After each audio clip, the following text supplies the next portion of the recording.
Race Equality Matters, for those of you who aren't entirely across this, are the hosts of this event and the motivators for Race Equality Week. People behind it, I should call out particularly Javed Thomas from the Collaboratory, and my own chief executive, Raj Tulsiani at Green Park, who some of you might have seen on a session earlier on today. The idea is to be a catalyst to move organizations from a lot of the noise, and I'm not being pejorative about noise, sometimes speaking out is really important.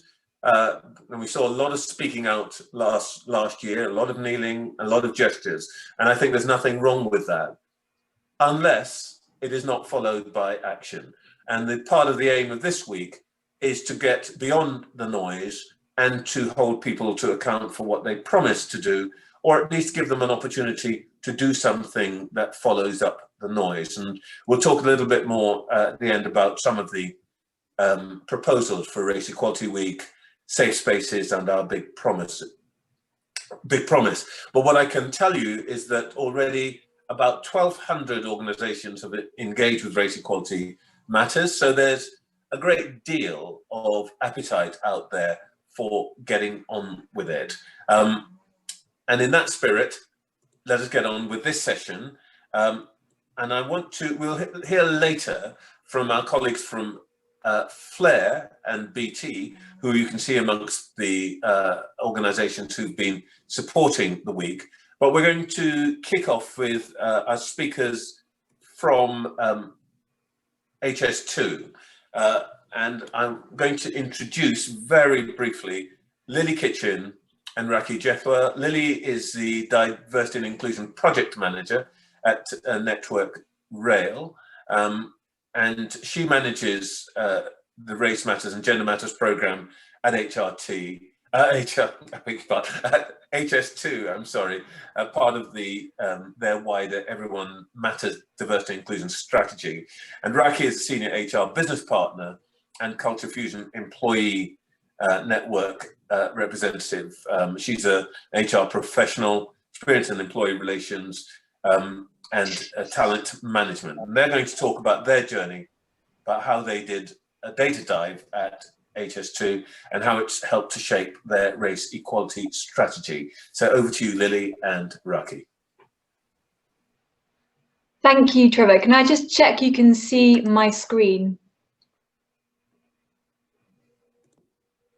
Gotcha, thank you. Brilliant, thank you. There's nothing worse. So, hi everyone, my name's Lily Kitchen and I work in Network Rail's Diversity and Inclusion team. And as Trevor said, I project manage the work that we do on the Race Matters and Gender Matters programme at Network Rail. For those of you who don't know, Network Rail owns, maintains, renews and enhances our railway infrastructure in the UK. We're a complex organisation of around 40,000 employees nationwide, some of whom work in office-based roles, others who are in frontline operational and customer-facing roles.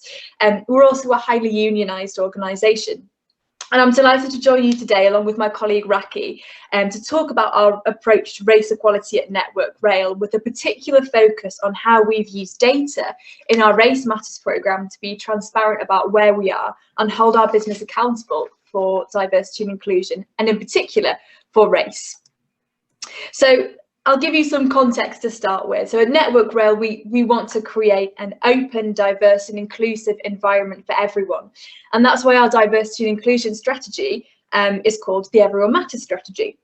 One of the projects that forms part of this strategy is the Race Matters project, and it seeks to remove barriers that we know Black, Asian, minority ethnic employees and candidates face at Network Rail. 9% of our workforce is from a Black, Asian, minority ethnic background, and 12% of our leadership population are from a Black, Asian, minority ethnic background. And we hold ethnicity data on around 90% of our workforce. We want to be representative of the UK, and so we've set ourselves two targets. The first target is that 13% of our workforce overall will be Black, Asian, minority ethnic, and that 13% of our leadership cohort will be Black, Asian, minority ethnic by 2024. Now, these targets are based on the UK population in 2011, and so our targets will change in line with the next census. We also want to reduce our ethnicity pay gap over time. I think it is helpful when contextualising our work to also say that the work we've done on race matters predates and builds on the events of last year. So transformational, that is how our data deep dive was described by one leader at Network Rail. At the start of the project, we looked back at 5 years worth of data on our HR processes and systems to look at the outcomes for Black, Asian, minority ethnic employees compared to their white counterparts. And we found that Black, Asian, minority ethnic employees and candidates are more likely to receive a poor performance rating, more likely to leave Network Rail and feel like they need to leave Network Rail to progress their careers, be dismissed, and also more likely to be applying for jobs internally with us. On the flip side, we found that Black, Asian, minority ethnic employees and candidates are less likely than their white counterparts to progress through to interview and offer stage, to feel engaged, and in fact their engagement is decreasing, be offered a secondment, work in frontline roles, and also be represented in our most senior leadership roles, with Black, Asian, minority ethnic employees being 58% underrepresented in our most executive roles. Does that really happen in Network Rail? How can that be? These were the types of questions that, in particular, white colleagues were asking when we started to share this data. We then ran confidential listening groups with over 130 Black, Asian, minority ethnic employees across the organisation, 30 leaders and a smaller group of white employees to listen more closely to our people's lived experience. This report further highlighted the disparities in our organisation and in particular the role that our leadership needed to play. And again, we shared these findings openly. Today, we voluntarily published our second ethnicity pay gap report and our gender pay gap report, and this has been shared both internally and externally. It includes a section on intersectionality this year, which is new for us, and it highlights the double disadvantage that women from a Black, Asian, minority ethnic background face at Network Rail. So here's the thing, we think that being transparent about your data and your starting point is really crucial to getting the conversation started. So we encourage you and are open to sharing our approach with you on looking at your data in terms of your systems and your processes, speaking to your Black, Asian, minority ethnic employees directly to hear about their lived experience, and publishing the ethnicity pay gap report. So what was the impact? The Race Matters data report, lived experience report, and the ethnicity pay gap report bring together quite a lot of quantitative and qualitative data that is quite hard to shy away from. And I think it's been a wake-up call for lots of employees, in particular white employees and some senior leaders in the organisation, to the extent of the challenges that Black, Asian, minority ethnic employees are facing within our organisation and indeed within wider society. So what's the impact been? I could talk for hours about this, but I'll focus on 3 main areas we've been focusing on to help us shift our organisational culture. So the first is around turning indifference into action. Put simply, you can't address what you can't talk about. We know that some colleagues find talking about race uncomfortable.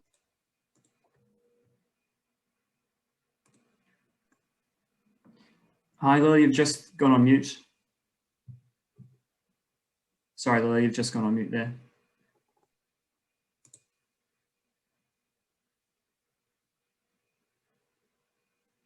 Hey, Lily. Sorry, you're just on mute. Oh. Can you hear me now? Yes, I can hear you now, yes. Okay, I'm not sure what happened there. Can you see my screen? Yes, we can see your screen. Okay, that's odd. I'm not sure what happened. Yeah, sorry. Technical difficulty. Okay, I'll continue where I was up to. So I was just talking about the things that we've been doing to help move this conversation along. So put simply, you can't address what you can't talk about. And we know that some colleagues find talking about race uncomfortable, but we want people to lean into the conversation because everyone matters. and race matters. So we've run virtual sessions attended by over 1,000 colleagues in Network Rail to talk about race, and they've been attended by senior leaders, frontline colleagues, and office-based colleagues as well. And in 1 week, we had over 1,200 questions, comments, and answers on these calls. So they really are a safe space where people can be positively curious and ask those difficult questions. And they're being rolled out now across the business. This week, we continue the conversation and we're running virtual workshops on white privilege, anti-racism, and microaggressions. We're also working with leaders to help them develop their authentic narrative about why race equality is important to them and their business unit. And we've also launched a Race Matters Leading with Confidence course specifically for senior leaders. Out of our pool of 120 senior leaders in the organisation, 50 have signed up since September to take part in our Diversity and Inclusion Reverse Mentoring scheme. And we now get weekly requests from leaders in the business looking to find a Diversity and Inclusion Reverse Mentor. The latest request came from 3 of our non-exec board members who wanted to be reverse mentored on race equality. The second point is around celebrating and recognising inclusive behaviour. So we are trying to weave messaging on race equality into the messaging we put out as an organisation on safety and on performance. One example of this is how we're developing some training materials which look explicitly at the link between race equality and safety in our organisation. We're also focusing on key activities that we think will make a difference. So we have robust reporting and targets for each region and function within the organisation, local action plans, and a national steering group. We also want to strengthen our employee networks like Cultural Fusion, who you'll hear from shortly, by offering their members development opportunities. So far, we've offered members opportunities to take part in business and the community's cross-organisational mentoring circles. And we've also started a pilot specifically for Black employees. And we're developing an in-house mentoring programme for our more junior Black, Asian, minority ethnic employees. However, we're mindful to look at our processes and systems too. So we've introduced an inclusive by design process, which challenges hiring managers at each stage of the recruitment process to act more inclusively. So we think that being transparent about data and holding ourselves and others to account through sharing this data has really helped us wake parts of the organisation up to the scale of the challenge we have. We're making good progress, but we're not complacent about the scale of the challenge ahead of us. And I would stress that we have a lot of work still to do at Network Rail. However, out of these 3 data reports that I've talked about, the ethnicity pay gap report, the data reports, and the lived experience report, I've said that might be a wake-up call for some colleagues in the organisation, but for many of our Black, Asian, minority ethnic employees, they recognise their own experiences in those data reports. And so I'm going to hand over now to Rakhi from Cultural Fusion, who's going to talk about how the Cultural Fusion Employee Network has done an outstanding job at supporting the Black, Asian, minority ethnic community through what has been a tumultuous year, both inside of Network Rail and out. So over to you, Rakhi. Thank you, Lily. So thank you for the slide change. So thank you. Hello and good afternoon, everyone. It's lovely to be here with you all today. I'm Rakhi Jethwa. I'm a senior HR business partner at Network Rail, and I'm also part of the leadership team on the Cultural Fusion Network. So what is the Cultural Fusion Network? Well, it's a network that focuses on race equality, where we celebrate cultural differences and we empower the voices of our members and educate the wider business. So how was the deep dive that Lily mentioned empowered the Cultural Fusion Network? Well, we knew from the findings that as an organisation, we needed to do more to move the needle on race equality. And this isn't about our D&I team doing everything.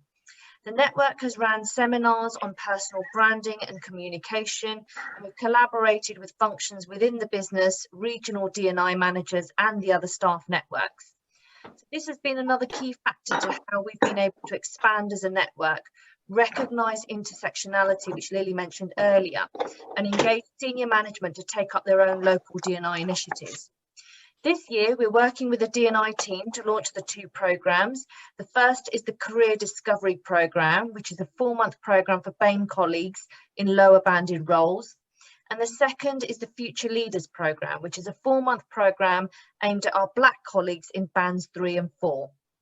Both these programmes were in response to the Race Matters data report and the ethnicity pay gap report, which shows that there's a significant pay gap for Black employees.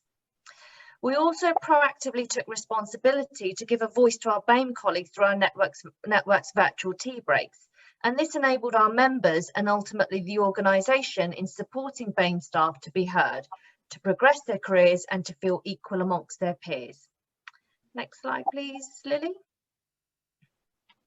Thank you. So what is a virtual tea break? So we know that many organisations are running coffee mornings and tea breaks, but let me tell you the impact it's making at Network Rail. Our virtual tea break is a weekly half-hour catch-up that started in spring last year during the first lockdown. And due to the strong engagement we've seen from our members, these have been extended to 1 hour talks for this year. We're really tackling the uncomfortable topics such as the murder of George Floyd, microaggressions, does your background affect your progression in work, and racism in today's world and society. And this is generating interest, and people are speaking up because they know it's a safe space and it's an opportunity for their voice to be heard. People do get emotional on the call, and it's the first time they're talking about how they really feel their race or ethnicity is impacting their career at Network Rail. And the Cultural Fusion Network's leadership team do follow up with all those individuals who perhaps do get a little upset, because we want to check in on them to see if they're okay and what further support we can offer them. Next slide, please. Thank you. So you'll see some of the quotes on the slide from our members. So what impact are we making? We're getting more and more people joining the network month on month. We're getting lots of people joining the virtual tea breaks every week.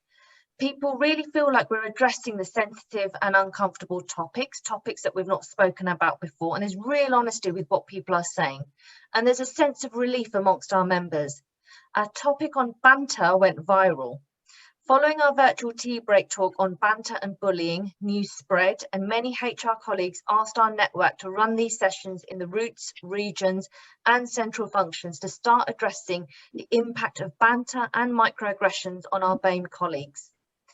Microaggressions is exploding as a conversation as more and more people are now understanding the term since the Black Lives Matter movement, and there's a real genuine desire to make a change in this space.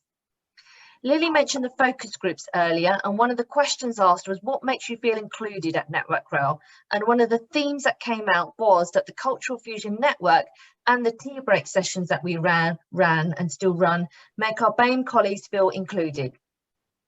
We also know that we're getting senior leaders and our HR colleagues joining the calls, and they're listening to the conversation. So they're hearing firsthand the lived experiences of our BAME staff, and they're contributing in the chat box too.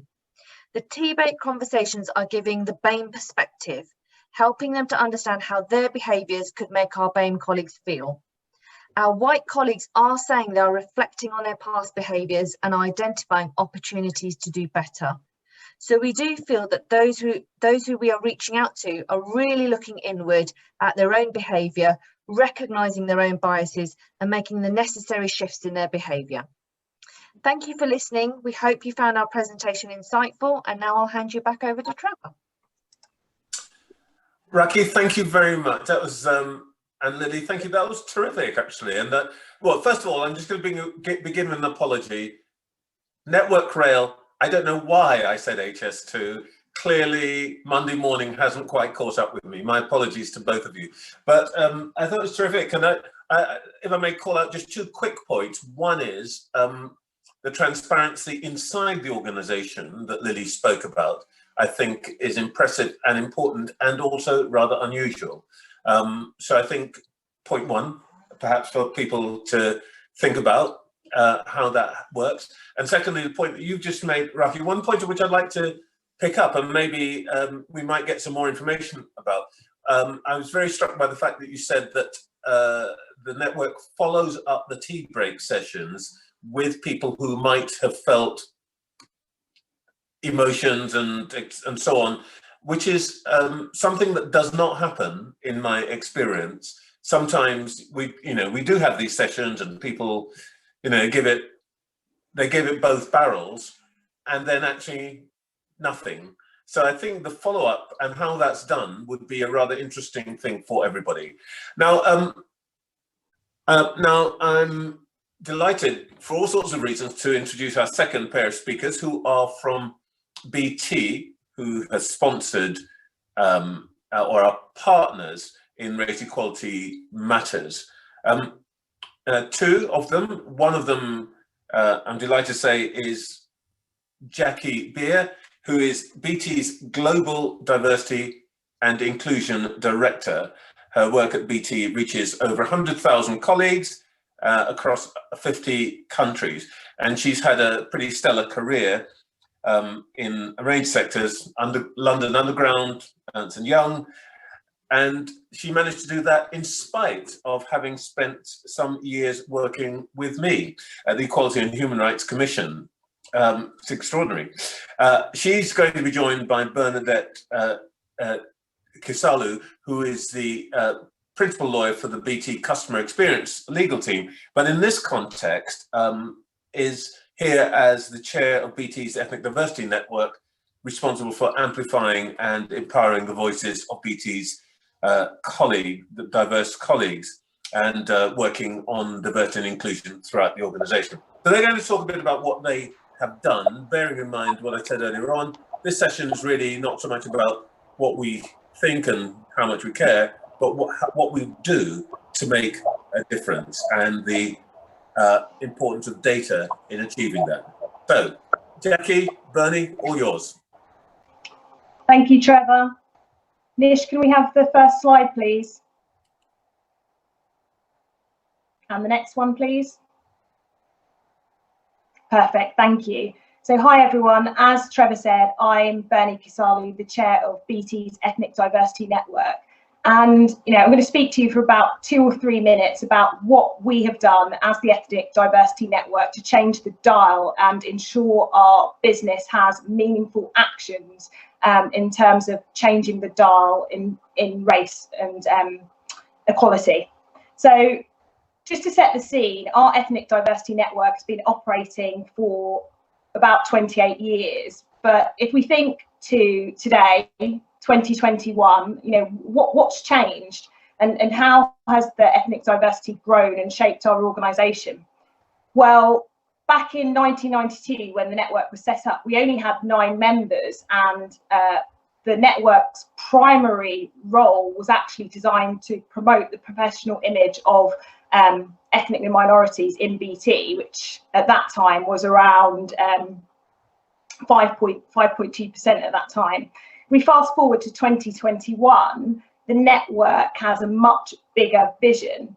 And as Trevor said, our role is to amplify and empower the voices of our racially diverse communities. And, we see our mission in all of that as being a key influencer and breaking down barriers to create a diverse talent pipeline. And essentially, the key to that is a couple of things. We see ourselves as a strategic business partner. We have an executive sponsor that champions and supports everything we do in the network. And our work falls into 4 primary buckets. So we help influence and shape organisational culture. We help to build a more diverse and inclusive workplace. We create learning and professional development opportunities for our members. And we leverage our strengths and drive improved outcomes for disadvantaged groups. So they're the kind of 4 buckets of work that we do, and I'll talk about that some more. If I can have the next slide, please, Nee. So, we were doing a lot of things as a network prior to the murder of George Floyd last year, but, when that happened, and, you see clips going viral of a man being murdered and people on somebody's neck, that really stays with you. And I think at that time what happened was myself as chair of the network, and also members of our senior management team, we were inundated with Black colleagues contacting us and reaching out and saying they were finding it really difficult to show up, to come to work, to do their day job in what was such a difficult time. And these issues were not just events of the US, they are very much realities here in the UK, unfortunately.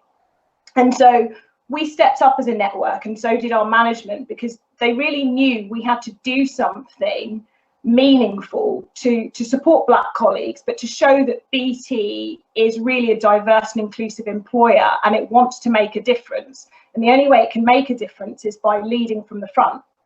So at that time, in the first instance, I chaired an open conversation with our CEO, Philip Janssen, and many of our executive leadership team. And really that was the first step on the journey here, because what happened was our colleagues joined our senior management in a conversation where we really, there was kind of no holds barred, and we let our senior executives know how it felt to witness the murder of George Floyd going viral on the media, but also how does it feel as a Black colleague in BT, and how was seeing those images, circulate on social media, how does that impact you to do your day-to-day job? And what do we feel BT should be doing? So we chaired a very open conversation, and for a lot of it, our senior executives were in listening mode, because in the first instance, it's important to listen before reacting. And we've seen that from a number of other brands who have just, put black squares on their social media accounts and not a lot more. But actually for BT, we really drove actions. So as a result of the open conversation, our CEO and our executive team welcomed thoughts from Black colleagues about what BT should do. And as executive and as part of the ethnic diversity, we held further conversations and further meetings, really trying to determine and get under the skin of what we were going to do to ensure it was meaningful and impactful. And what we came up with together in a strategic approach, so the network and also our senior leaders, was our Ethnicity Rapid Action Plan. And this was essentially a 4-part plan, and Jackie will talk about it some more as we go on, about what BT was actually going to do in this time to show it was leading from the front, and how together we were going to tackle racial injustice. And I'll just touch on what the 4 parts of the plan were. So first of all, it became very apparent from the conversations that we were having, was that we needed to lead by example.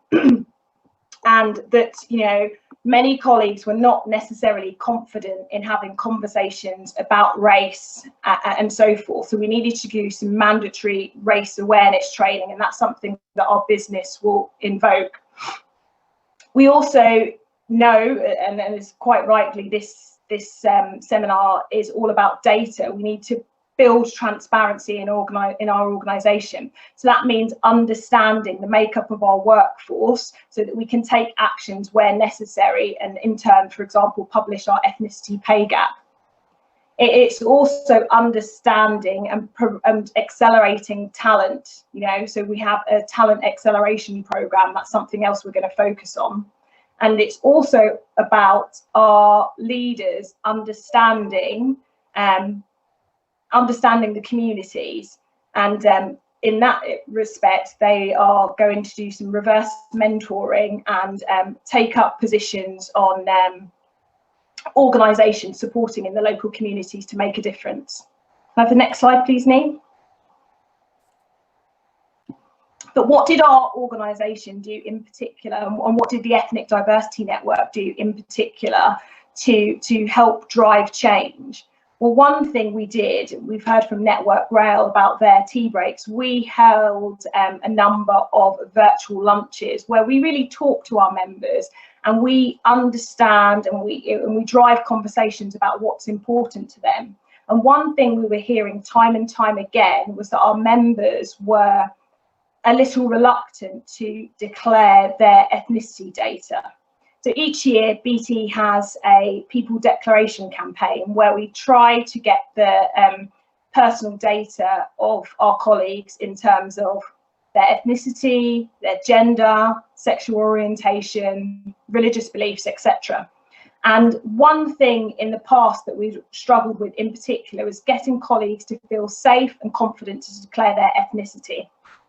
And so when we held our virtual lunches, we really asked our colleagues, our BAME colleagues in particular, what is it that's preventing them from declaring?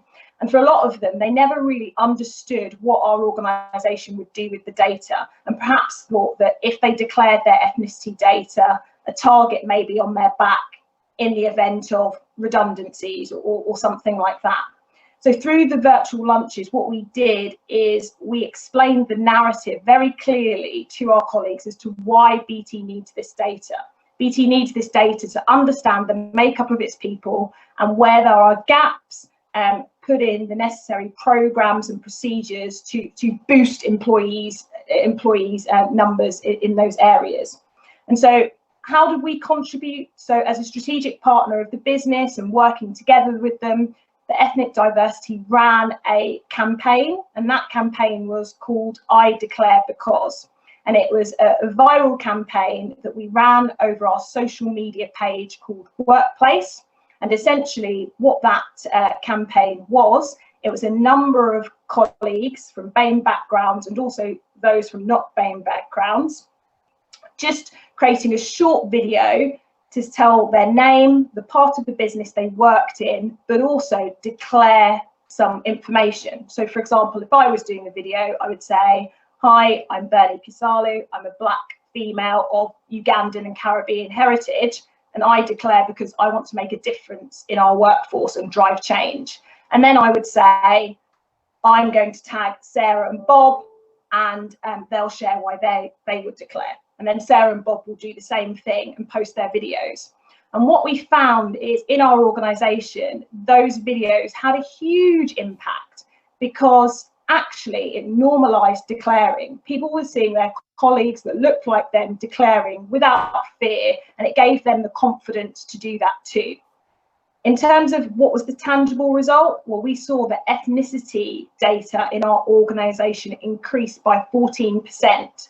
And that now enables our organisation to, for the first time ever, declare its ethnicity pay gap. Over to you, Jackie. Thank you, Bernie.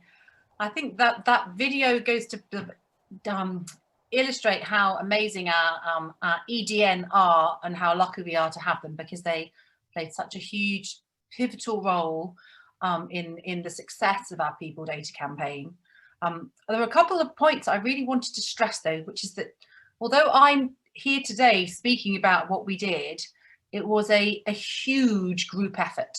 So obviously the EDN played a massive part in it, but actually one of the reasons behind our success was because it was a pan-BT cross-functional team that really delivered this. So people from in technology, legal, HR systems, people analytics, communications, all the people networks and so on.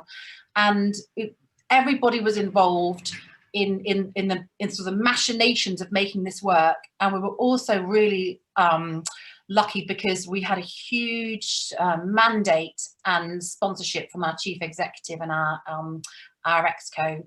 So after the death of George Floyd and the sort of sense that we really wanted to accelerate progress, and we launched our Ethnicity Rapid Action Plan. As Bernie mentioned, a key part of that was around transparency, and I knew that we needed to have better data so we could publish our first ever ethnicity pay gap, conduct that kind of audit. But I also knew that given the size of BT, you know, we are 110,000 people working here, working in more than 50 different countries, it was going to be a massive multidisciplinary project.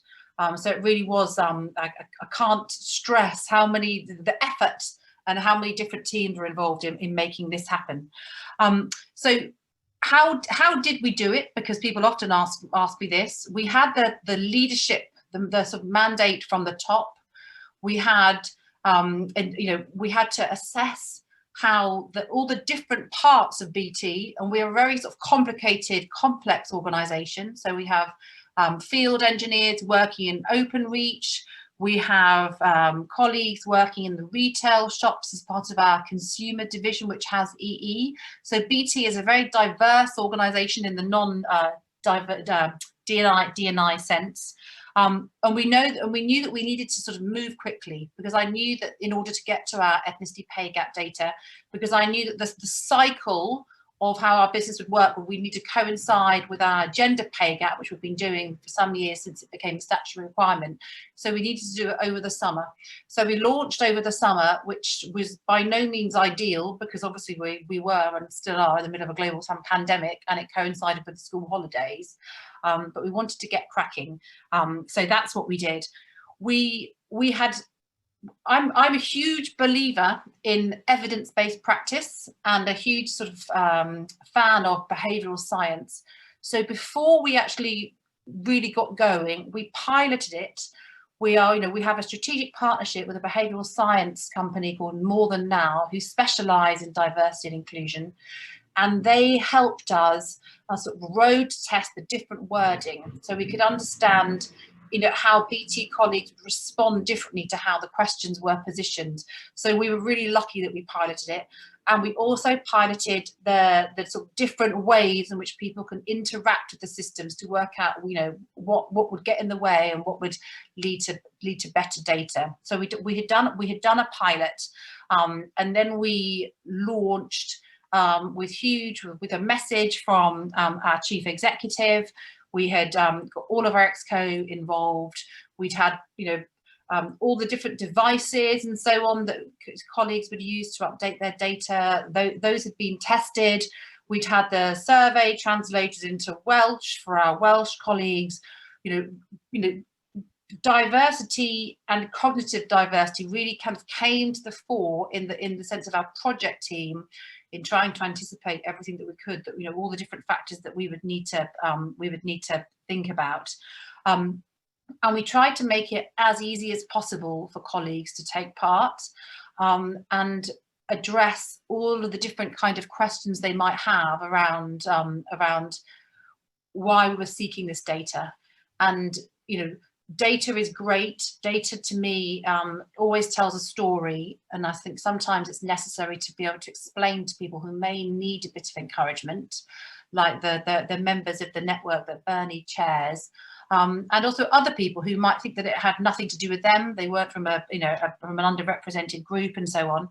So we used great comms, we used sort of nudges and so on, and we made sure that we tried to mitigate the impact of it being done over the summer by having it start just before and just afterwards and so on, and we saw a great increase. So we saw, as Bernie said, it went up to about, we now know that 10% of our colleagues would identify themselves as being Black or Asian or from another ethnic minority background, but the increase translates to about sort of 10,000 real life people. So which I always think that it's helpful to bring it home. So actually 10,000 people who hadn't previously declared their ethnicity data did so as a result of the campaign. So it meant that those people who declared their ethnicity, regardless of what they actually declared, rose to 78%. So that is absolutely fantastic. But also it meant that we met the threshold for being able to conduct our ethnicity pay gap audit, which we are currently doing now, and the results will be published by the end of this financial year. We are doing everything we can to sort of shine the light of transparency as part of the spirit of our Ethnicity Rapid Action Plan to really drive progress. And in terms of next steps, what we're going to do next is roll out to our colleagues who are not in the UK. This People Data campaign is purely UK focused.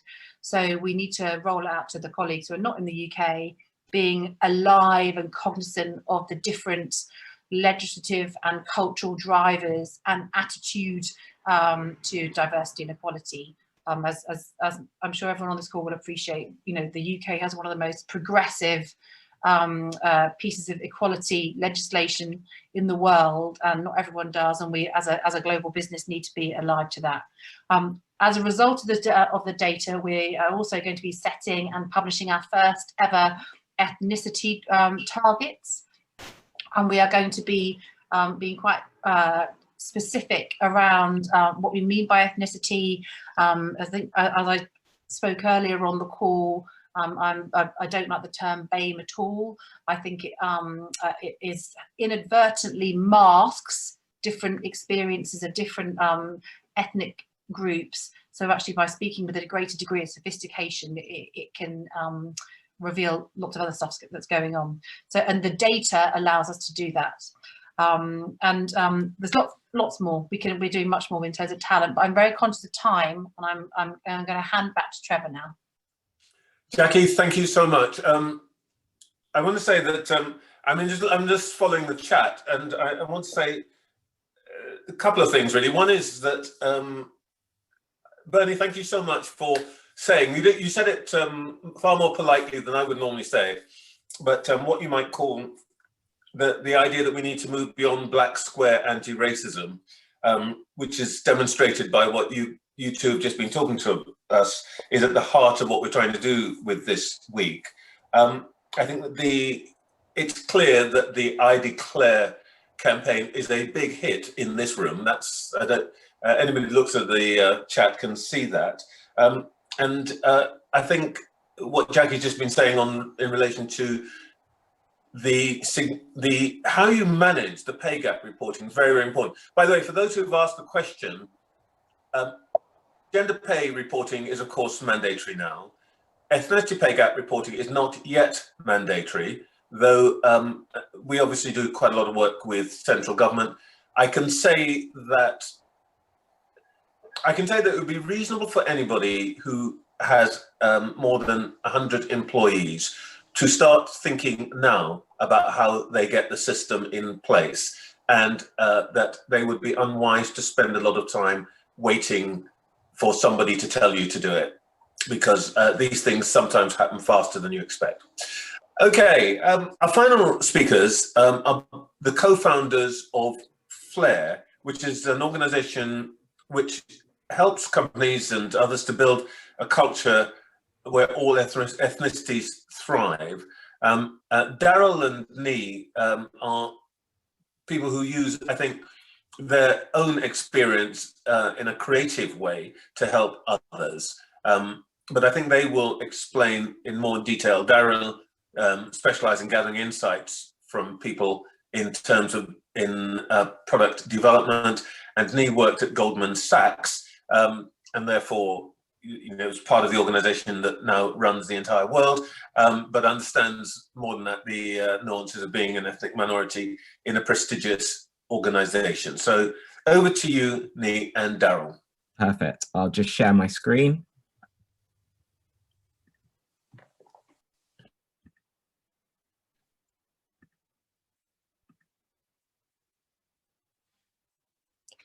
Yeah, so just as an overview, Flair is a people analytics company, and we're helping organizations measure and build anti-racist cultures. And as Trevor mentioned, our mission is to create a world where all ethnicities can thrive. Using kind of our anonymous survey, dashboard, and recommendations, our clients have been able to gather the correct data on how anti-racist their culture is, and in turn make informed decisions to counter any racial biases that may or may not exist in their organization. Now, after George Floyd's murder last year, race and ethnicity finally has a proper seat at the D&I table, and organizations all across the world are desperately trying to build anti-racist cultures. So you see quotes like this. And yeah, I guess statements like this are welcome. So you can see Sainsbury's saying that as an anti-racist organization. But racism is one of the world's most complex problems, and organizations are going to fail to build anti-racist cultures unless they can properly define what an anti-racist culture is. Now, in our view, here's what an anti-racist culture is not. It's not just board level diversity, nor is it just running unconscious bias training or making donations to Black-owned businesses. Those are some of the actions that marginally contribute towards building an anti-racist culture.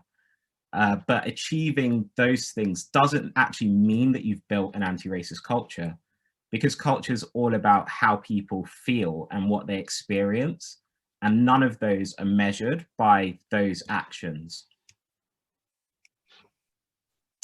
So I guess at Flair, we set out to actually understand what an anti-racist culture looks like, and what are the correct measures that you need to actually track.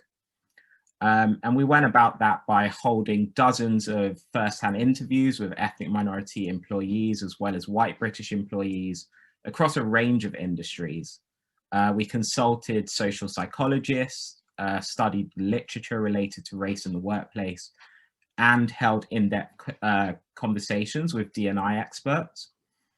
And essentially, based on our research, we came up with our definition of an anti-racist culture. So in our view, an anti-racist culture, firstly, has high levels of racial awareness. So that means that employees feel confident identifying and challenging racist incidents, whether subtle or overt. Secondly, it has a representative racial diversity. So that means that ethnic representation within the organization is reflective of the community it serves. I believe National Rail actually touched on this in their speech. Thirdly, it has low levels of racist behavior. So that means that the culture is free from things like microaggressions, verbal abuse, racial harassment, and racial discrimination. And then finally, it has low levels of racial inclusion barriers. And by that, what I mean is that race isn't a barrier to how included people feel. So we're now just going to show you what we've gone about to build. So Darrell's going to take over from me here. Yeah, so thank you, Nee. Based on all the research that we've done, we've created a product that allows companies to actually measure, track, and improve how anti-racist their cultures are. And as Nee mentioned before, it's a three-step process. Firstly, an in-depth anonymous survey that's sent out to all members within an organization, regardless of racial background. Secondly, our dynamic dashboard, which I'll now walk through, which basically visualizes the data and allows an organization to see its strengths and weaknesses. And then finally, data-driven recommendations based on the results of each organization. So we initially launched our product in September to the education sector. And so far, we've got a lot of traction where over 30 of the UK's leading independent schools are actually now using the product to measure and build anti-racist cultures. And we're now in the process of launching the product within other industries. So we've had a lot of requests from different sectors where we're planning to then replicate. I'll now demo the dashboard, which gives you an overview of what the data actually shows. So the first section is the overview, and here you can see we lay out the four main performance areas. So racial inclusion barriers. Do people feel that their race is a barrier to feeling included within their organization? Racial diversity, which essentially is a measure of how spread out the representation is across different racial groups. Racist behaviors, so a measure of how often different forms of racism are actually witnessed and experienced in the workplace or in your environment. And racial awareness, which is a measure of how well people can actually identify and challenge racism, which we found from our research was one of the biggest challenges. And we highlight areas of strength in green and areas of concern in red. So the first section is racial diversity. And I think Jackie touched on this earlier in her talk. We really don't want to just have the distinction between BAME and non-BAME, because we feel this doesn't go anywhere near deep enough in understanding representation issues. So what we do is we have a measure of racial diversity that basically looks at representation spread. So we ask for the 18 different ethnicities within the census data. And based on this, we group each response into one of the 5 categories within the census. So white, Asian, mixed, Black, and other. And if you had equal representation of 20% in each of these ethnic groups, this would give a score of 10. if you have 100% representation in one group, this will give a score of 0. And the calculation we've done here basically takes how spread out the representation is across these 5 groups. So here, for example, you can see a score of 7.5 for this particular school. And in this case, the demo is for a student dashboard. So here we surveyed students from the age of year 7 to year 13. You can see on the side there as well that there are filters that allow you to see the intersectionality within the data. So for example, if you were to filter for year group and let's say filter for year 7 students, you would then see that the racial diversity score is slightly different for that particular group.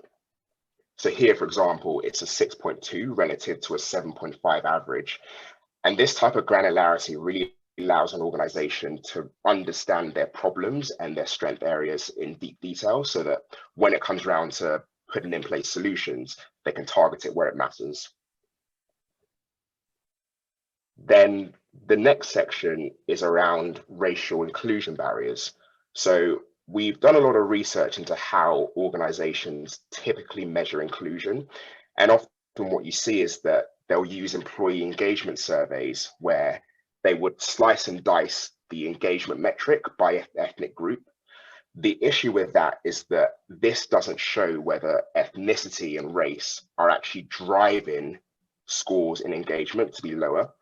And an example we always give is that it might be the case that your Black staff members have lower inclusion scores in those employee engagement surveys, but that may be because the division of the company that they're working in has lower inclusion scores across the board.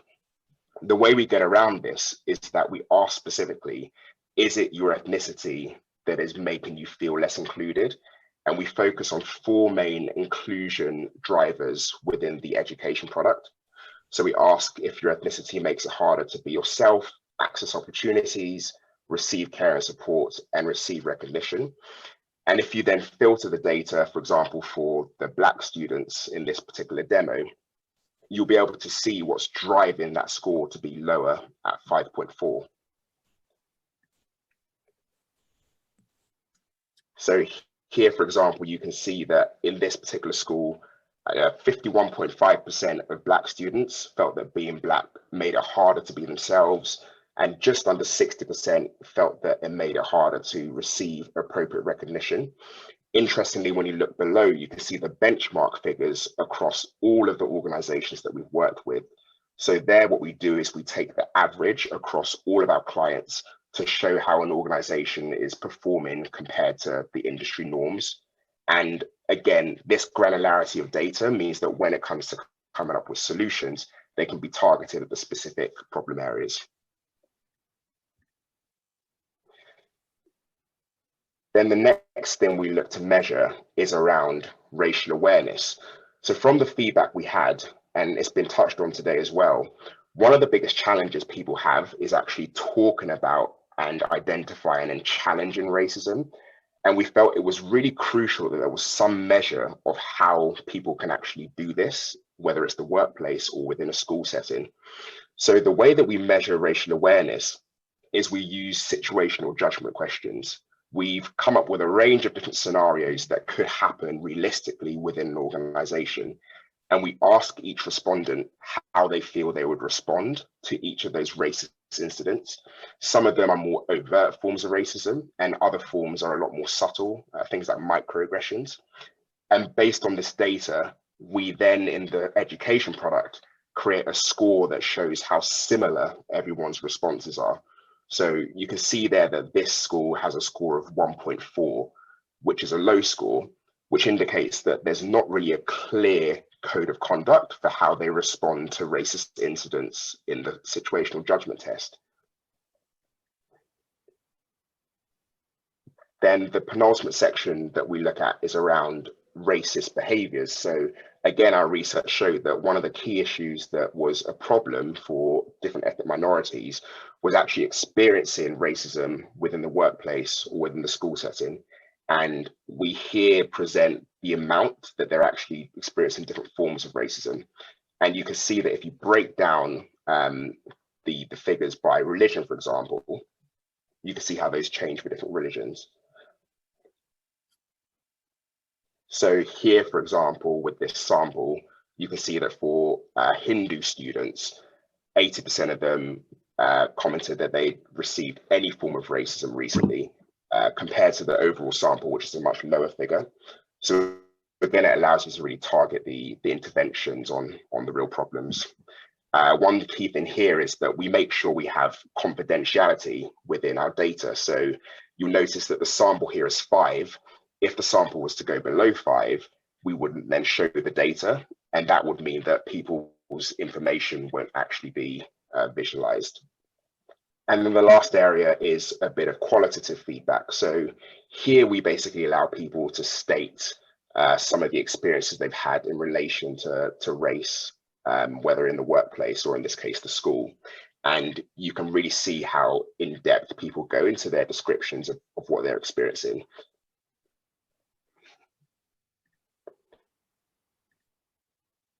In terms of the impact of our work, as I mentioned, with this data, we're then able to give really data-driven recommendations on what an organization can actually do.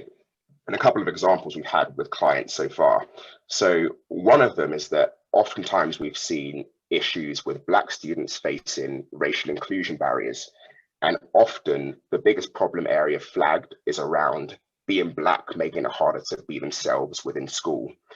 And often people are mentioning that a very simple reason for this is that people are just not given the actual correct pronunciations of their names.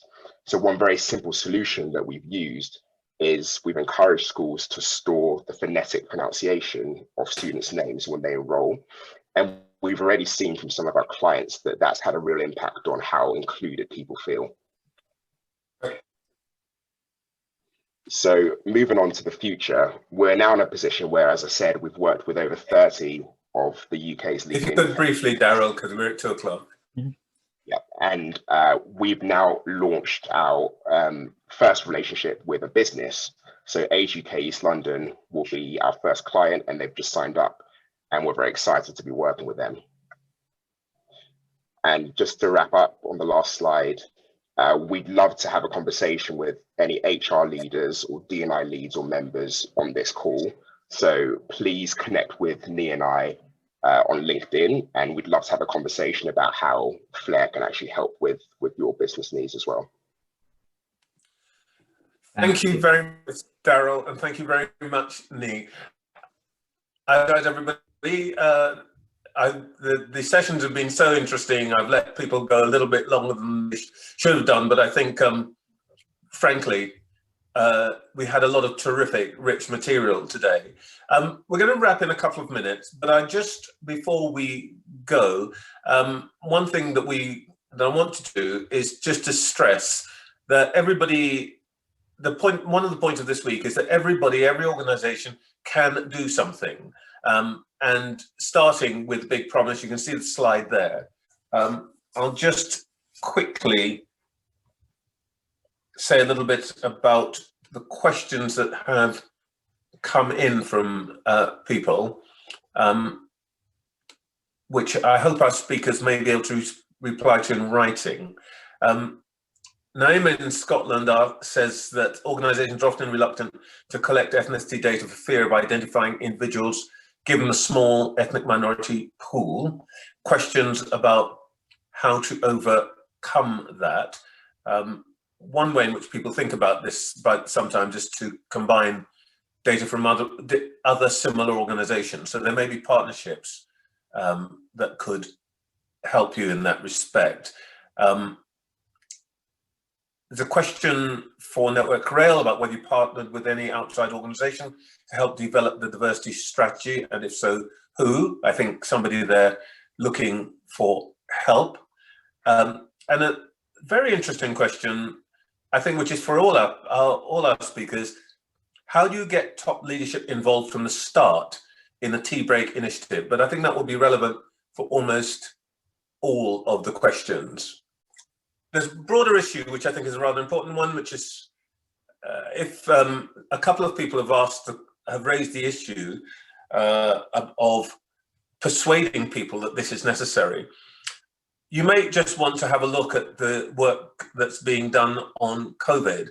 And particularly, I'll share with you some data that's come out of New York this morning about the data that they've been collecting in vaccination. And I'll simply read you what it says. They have a chart showing adults who've received at least one dose with known race ethnicity. And this is for New York City. White, 58%, Asian, 11%, Latino, 13%, Black, 9%, other, 9%. I think that can rather demonstrate why this really, really matters, knowing that the difference in vaccination levels in New York City shows a multiple factor of 58% compared to 9, 10, 11% is absolutely essential to the authorities. It may not be a life and death matter in your company, but it does matter and it does make a difference.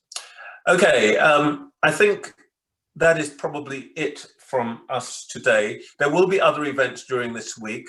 Please go on the website to see what else is we're putting on. I'm really grateful to you for showing up, and I'm incredibly grateful to our speakers who were absolutely fascinating and stuck to the brief of not worrying about why there's a problem, but talking about how we solve it. So thank you very much, everybody, and see you on the other events. Bye-bye.